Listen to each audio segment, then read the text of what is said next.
महाराष्ट्र विधान परिषद में विपक्ष के नेता अंबादास दानवे ने आज एक महत्वपूर्ण प्रेस कॉन्फ्रेंस कर राज्य सरकार, पुलिस प्रशासन और सत्ताधारी नेताओं पर तीखे आरोप लगाए।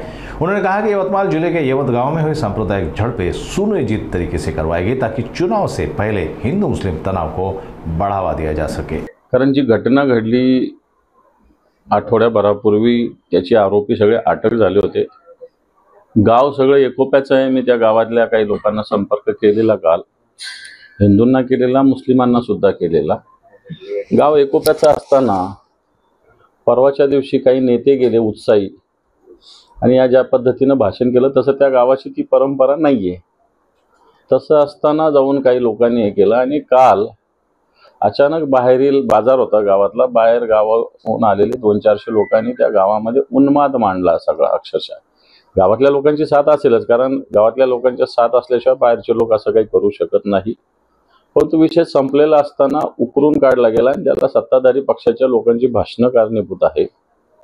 जे कोणी एक स्टेटस ठेवलं होतं, एका मुलाने स्टेटस ठेवलं होतं, ते स्टेटस या घटनेशी संबंधित तसं नव्हतं म्हणता येईल।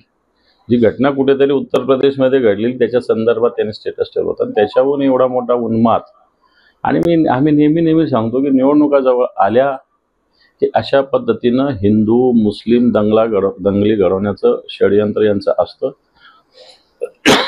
दुर्दैवानं पोलीस याला बळी पडतात, कारण परवा असे सगळे माथे भडकाऊ भाषण झाल्यानंतर काल गावात योग्य बंदोबस्त असायला पाहिजे होता, परंतु हा ठेवला गेला नाही। परिणामी दंगल घडली। यवत गाव तसं पाहायला गेलं तर असं दंगलीसाठी किंवा जातीयवादासाठी बिलकुल याची ओळख नाही आहे। मी सगळी माहिती घेतली। कोणीतरी जाणीवपूर्वक, कोणीतरी काय म्हणजे जे सत्ताधारी लोक आहेत त्यांनीच जाणीवपूर्वक ही दंगल घडवलेली स्पष्टपणे दिसतंय।